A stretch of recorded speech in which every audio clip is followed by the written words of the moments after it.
Mesdames, Mesdemoiselles et Messieurs, bonjour. Du 23 au 24 mars, le gouvernement tunisien, c'est-à-dire la présidente tunisienne, a produit un communiqué demandant à toutes les associations, c'est-à-dire l'OIM et toutes les associations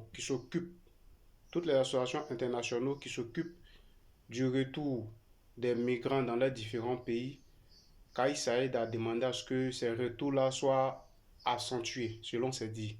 J'explique, pour ceux qui ne comprennent pas français, on va être au même niveau. Accentuer veut dire l'OIM et les autres organisations doivent s'arranger à ce que les gens rentrent chez eux. Voilà, donc en français plus clair, ce qui veut dire tu veux rentrer ou tu veux pas rentrer ou on doit te forcer à rentrer. Et ces dits-là ne sont pas étonnants parce qu'on voit un peu ce qui se passe ces temps-ci du côté des SFAS où il y a plusieurs pressions, plusieurs arrestations, tout ça. Voilà, bon. Ce matin, je suis en chemise parce que je vais m'adresser au président tunisien. J'espère que la vidéo sera partagée au maximum. Voilà. Déjà, monsieur le président Kais Sayed, ce qu'il faut savoir, c'est qu'on ne construit pas un gouvernement ou on ne gouverne pas sur l'immigration. L'immigration n'a jamais été un projet de société. C'est chez vous seul que je l'ai vu en Tunisie. Voilà. C'est chez vous que l'immigration est un projet de société. D'abord, ce qu'il faut savoir, je voudrais vous aider sur peut-être plusieurs points que vous ne savez pas ou bien que vous n'avez pas vus. Voilà, d'abord le premier point, ce qui devait être plus primordial pour vous, c'est l'éducation des Tunisiens. C'est-à-dire l'éducation des jeunes Tunisiens. Parce que les jeunes Tunisiens ne vont pas à l'école. Il n'y a pas d'éducation en Tunisie. Je peux dire que le taux de scolarisation, mais d'alphabétisation, peut-être, mais ça n'atteint même pas les 20%. En Tunisie, c'est plus les femmes qui vont à l'école, qui ont la chance. Les hommes, ils passent presque tout leur temps au café. En Tunisie, un enfant de 8 ans, il fume la cigarette. À partir de 10 ans, il commence déjà à prendre la drogue. Donc, je pense que vous n'êtes pas au courant de tout ça. Voilà. Et cela n'a rien à voir avec l'immigration. Le fait que les Tunisiens vivent la débauche, volent, agressent les gens, passent tous les vies au café là, ça n'a rien à voir avec l'immigration. Ça, c'est d'abord le premier point.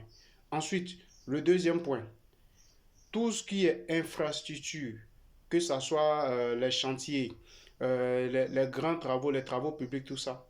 Si vous vous promenez, vous allez voir que la plupart de ces travaux publics-là sont confiés à ceux qui vous disent ce sont des migrants irréguliers. C'est eux qui risquent leur vie sur ces chantiers-là. Quand vous voyez les immeubles sortis de terre en Tunisie, c'est grâce à ces personnes-là. Parce que vos fils et vos filles tunisiens, là, ils sont assis au café. Ils ne se voient pas travailler. Et cela n'a rien à voir avec l'immigration. Moi, à votre place, ce que j'aimerais vous dire, c'est que l'immigration dans un pays peut être un moyen de richesse pour ce pays-là. Je m'explique. Que l'immigration soit régulière ou irrégulière, elle est une source de richesse pour ce pays. Déjà, les personnes sur vos sols recevront et enverront de l'argent, que ce soit régulier ou irrégulier, comme vous le dites. Déjà, les migrants sur vos sols verseront de l'impôt sans qu'eux-mêmes ne le sachent. Parce que ce soit les boutiques, les supermarchés, les magasins ou même les appartements qu'ils louent, ou même les factures de courant, tout ça, quand ils le payent, ils contribuent aussi aux impôts, ils contribuent aussi au développement de votre pays.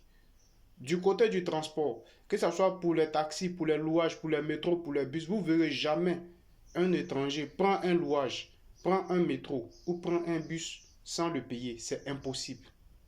Ils vont le faire. Pour l'alimentation, ils seront obligés de se nourrir. Ils ne vont pas aller dans leur pays, prendre la nourriture et venir manger en Tunisie. Tout va s'acheter sur place. Moi, j'aurais souhaité que pour votre nouveau mandat que vous avez la chance d'avoir, votre projet de société soit plus basé sur l'éducation et le développement. Parce que après cette génération tunisienne qui est là, la prochaine génération, je pense qu'elle sera encore plus pauvre que celle qu'il y a actuellement. Parce que c'est la même erreur que votre précédent président a fait. Et aujourd'hui, vous êtes plongé dans cette pauvreté. Et vous, à votre arrivée, vous avez promis le changement. Et ce changement est devenu encore plus pire parce que vous avez une telle haine pour la peau noire, pour les Africains, comme vous le dites dans votre discours, qu'on ne sait même pas cette haine-là est due à quoi. Moi, je suis président de la Tunisie. Je trouve plusieurs personnes qui sont en situation irrégulière. Mais pour moi, là, c'est une source de revenus.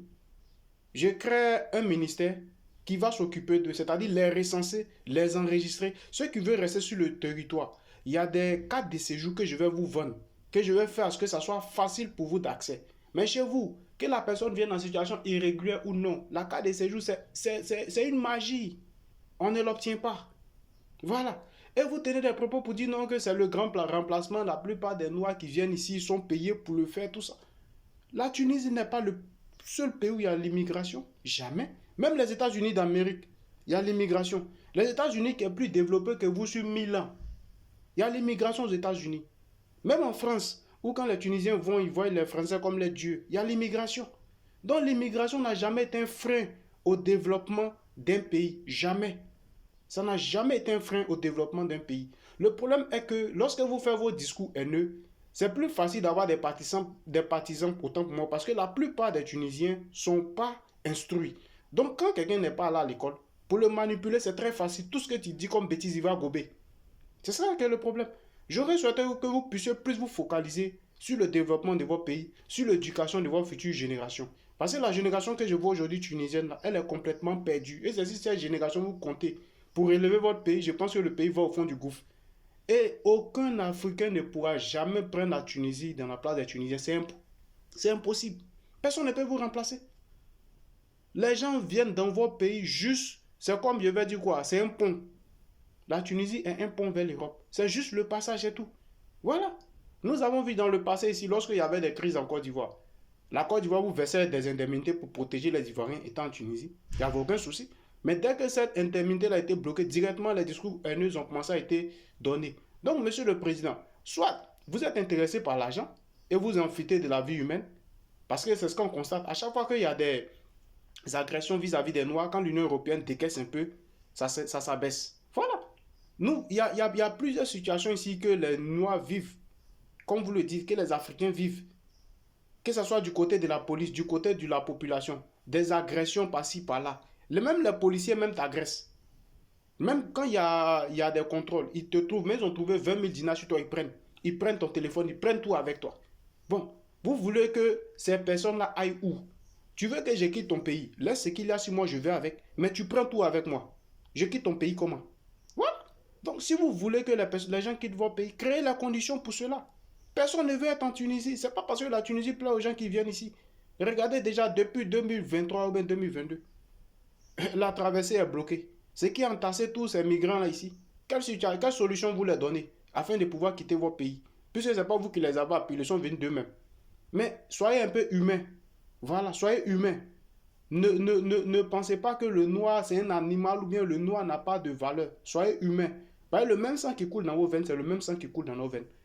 Quand on vous coupe ou bien quand on vous blesse, ce qui sort là, ce n'est pas du sang bleu, c'est le même sang rouge. Donc soyez humains. J'aimerais m'adresser ici à l'OIM. C'est bien de faire les retours volontaires. C'est très important. C'est bien.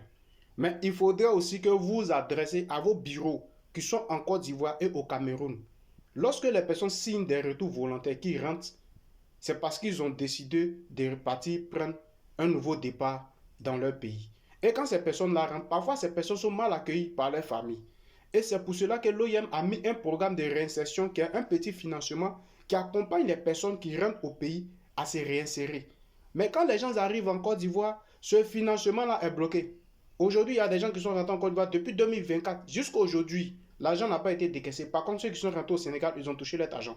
Et ce phénomène-là, c'est du côté de la Côte d'Ivoire et du Cameroun qu'on voit ça. J'aimerais que vous puissiez parler à vos patrons bien quoi qui gèrent les bureaux du Cameroun et de la Côte d'Ivoire. L'argent qu'on donne aux migrants, là, ce n'est pas pour eux. Donc quand les gens rentrent, qu'ils versent leur argent et ces personnes-là feront ce qu'ils veulent. S'ils veulent recommencer une nouvelle activité, s'ils veulent prendre un nouveau départ, cet argent-là va les accompagner. Mais je ne peux pas comprendre que quelqu'un qui est ici, il rentre chez lui, il va aller taper 6 mois, 7 mois en attendant. Parce qu'il ne peut pas se déplacer pour aller quelque part. Personne ne peut retirer cet argent derrière lui si ce n'est pas lui-même. Donc, essayez vous aussi, de votre côté, de faire un travail propre. Vous verrez que si vous faites un travail propre, que quand les gens rentrent, ils arrivent à toucher les fonds, beaucoup vont rentrer volontairement, sans problème. Voilà.